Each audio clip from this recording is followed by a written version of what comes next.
Perkenalkan, nama saya Alfonsius Dupri, kelas B9.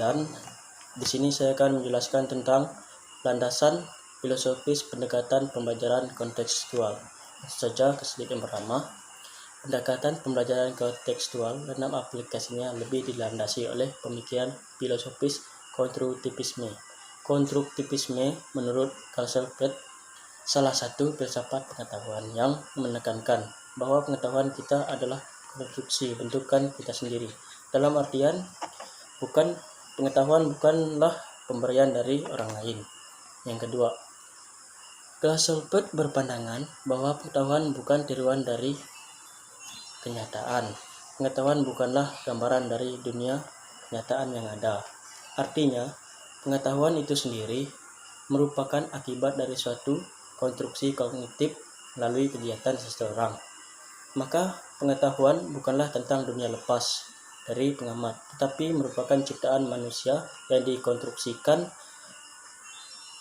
dari pengalaman yang dialaminya. Lanjut ke slide yang berikutnya. Menurut Glassholt, diperlukan beberapa kemampuan dalam proses konstruksi. Di sini terdapat 3 proses konstruksi. Yang pertama, kemampuan mengingat dan mengungkapkan kembali pengalaman. Kemampuan mengingat dan mengungkapkan kembali pengalaman ini sangat penting. Mengapa? Karena pengetahuan dibentuk berdasarkan interaksi dengan pengalaman-pengalaman yang ada. Selanjutnya, yang kedua, kemampuan membandingkan, mengambil keputusan mengenai persamaan dan perbedaan. Kemampuan membandingkan ini juga sangat penting untuk dapat menarik sifat yang lebih umum dari sebuah pengalaman khusus, serta melihat kesamaan dan perbedaannya untuk dapat mengklasifikasi dan membangun suatu pengetahuan. Yang ketiga, kemampuan untuk lebih menyukai pengalaman satu daripada yang lain. Dengan kata lain, siswa harus bisa memilih pengalaman atas dasar suka dan apa yang menjadi alasan ia menyukai pengalaman tersebut. Lanjut ke slide berikutnya. Sini menurut Zahorik terdapat 5 elemen belajar yang dapat dikategorikan pada model pembelajaran konstruktivistik. Yang pertama, A. Pengaktifan pengetahuan yang sudah ada. Artinya, suatu pengetahuan yang sudah ada untuk bisa dikembangkan lagi. Yang B. Pemerolehan pengetahuan baru. Untuk memperoleh pengetahuan baru, siswa harus mempelajari sesuatu secara menyeluruh dan melihatnya secara rinci. Yang C. Pemahaman pengetahuan. Maksudnya di sini untuk memahami sebuah pengetahuan diperlukannya rancangan atau konsep sementara, dan atas dasar tanggapan tersebut, rancangan bisa direvisi dan dikembangkan lagi. Yang D. Mempraktikkan pengetahuan dan pengalaman tersebut. Setelah pengalaman dan pengetahuan dipelajari, dipahami, dan dikembangkan, selanjutnya siswa mempraktikkan pengalaman tersebut. Tujuannya agar siswa lebih memahami dan mengerti apa yang didapatkannya. Selanjutnya yang E. Melakukan refleksi. Sini kita perlu tahu refleksi adalah cara berpikir tentang apa yang baru dipelajari. Refleksi merupakan gambaran terhadap suatu kegiatan atau pengetahuan yang baru saja diterima. Artinya, setelah memperoleh, memahami, dan mempraktikkan pengetahuan, siswa mencatat apa yang sudah dipelajari agar hal tersebut bisa diingat di benak mereka. Selanjutnya, menurut Degen, kelebihan menggunakan model pembelajaran konstruktivistik. Di sini ada 3 kelebihan menurut Degen. Yang pertama, kekuatannya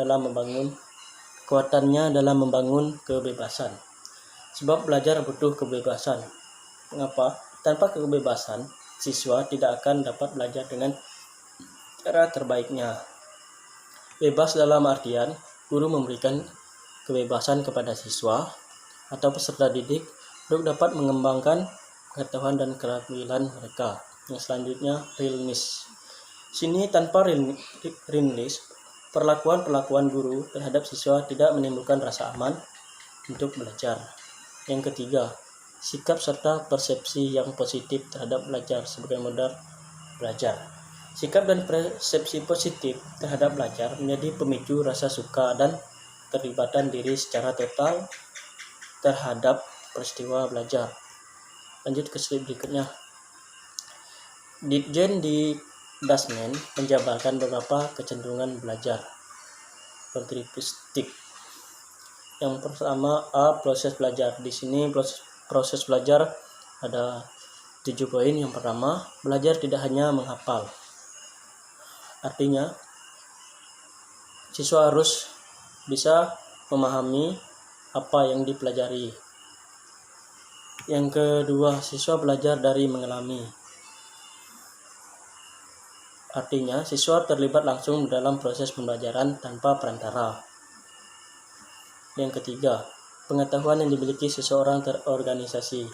Maksudnya di sini pengetahuan yang dimiliki seseorang terbentuk dengan baik. Yang keempat, pengetahuan tidak dapat dipisah-pisahkan menjadi fakta-fakta yang terpisah, tetapi pengetahuan mencerminkan keterampilan yang dapat diterapkan. Selanjutnya yang kelima, manusia mempunyai tingkatan berbeda dalam menyikapi situasi baru.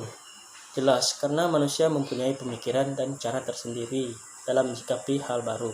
Nah, tentunya semua manusia perlu adaptasi dalam menyikapi hal tersebut. Yang keenam, siswa perlu dibiasakan memecahkan masalah. Karena dengan demikian, siswa akan terlatih dalam menghadapi masalah atau pembelajaran yang memiliki tingkat kesulitan yang tinggi. Yang ketujuh, proses belajar dapat mengubah struktur otak. Nah, perubahan struktur otak itu berjalan terus seiring dengan perkembangan pengetahuan dan keterampilan seseorang. Dengan belajar dapat menambah wawasan pemikiran seseorang. Lanjut ke yang B. Transfer belajar. Di sini ada 3 poin. Yang pertama, siswa belajar dari mengalami. Artinya, siswalah yang berperan langsung dalam belajar, bukan dari pemberian orang lain. Yang kedua, keterampilan dan pengetahuan diperluas dari konteks yang terbatas. Artinya, keterampilan dan pengetahuan dikembangkan sedikit demi sedikit, tahap demi tahap.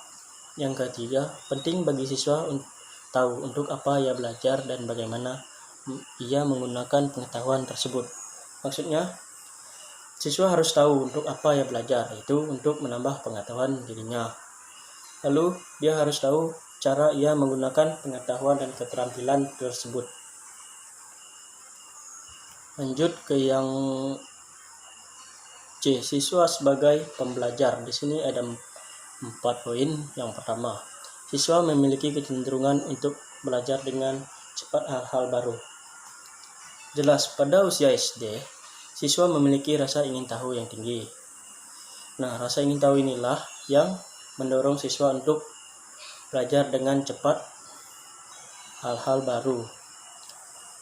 Yang kedua, strategi belajar itu penting. Mengapa? Karena untuk mempelajari hal-hal yang sulit diperlukan suatu strategi belajar. Dengan adanya strategi belajar yang baik, otomatis akan membuat proses pembelajaran berjalan dengan baik. Yang ketiga, peran guru. Di sini guru berperan untuk membantu siswa menghubungkan pengetahuan baru dengan apa yang sudah dimiliki. Di sini siswa sebagai penerima pengetahuan. Lanjut ke yang keempat, tugas guru memfasilitas agar informasi baru bermakna. Jadi, segala informasi baru yang didapat siswa harus benar-benar diperhatikan guru sebelum sampai kepada mereka. Selanjutnya yang D, pentingnya lingkungan belajar. Di sini terdapat 4 poin. Yang pertama, belajar efektif dimulai dari lingkungan belajar yang berpusat pada siswa. Maksudnya, dalam lingkungan belajar yang berpusat pada siswa, seorang siswa dapat memilih apa dan kapan ia akan belajar. Artinya, siswalah yang menjadi penentu keberhasilan dalam belajar. Yang kedua, pembelajaran harus berpusat pada bagaimana cara siswa menggunakan pengetahuan baru mereka. Maksudnya diperlukan sebuah strategi belajar dalam mengolah pengetahuan yang baru siswa dapat. Yang ketiga, umpan balik amat penting bagi siswa yang berasal dari proses penilaian yang benar. Umpan balik amat penting karena untuk meningkatkan keefektifan belajar siswa ke depannya. Lanjut ke yang keempat, menumbuhkan komunitas belajar dalam bentuk kerja kelompok itu penting. Dengan kerja kelompok,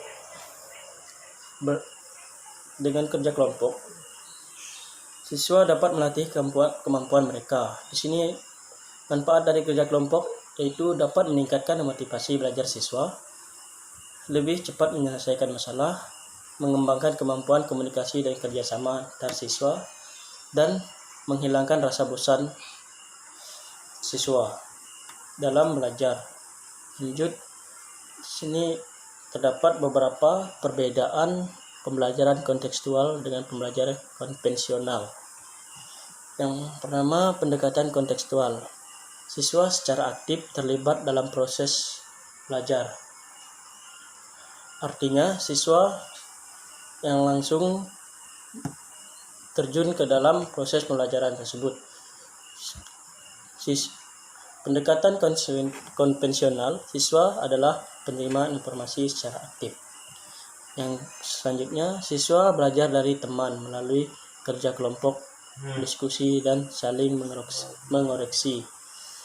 Di sini di pendekatan kontekstual lebih menekankan pada kerjasama, sedangkan pendekatan konvensional pelajaran siswa belajar secara individu, lebih menekankan kepada individual seseorang.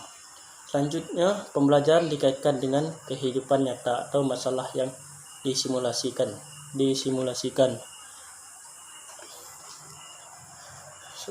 Sedangkan pendekatan kontekstual pembelajaran sangat abstrak dan teoritis. Selanjutnya, perilaku dibangun atas kesadaran diri. Sedangkan pendekatan kontekstual perilaku dibangun atas kebiasaan. Pendekatan kontekstual yang berikutnya perbedaannya, keterampilan dikembangkan atas dasar pemahaman, sedangkan pendekatan konvensional keterampilan dikembangkan atas dasar latihan. Baik, mungkin itu saja yang bisa saya sampaikan.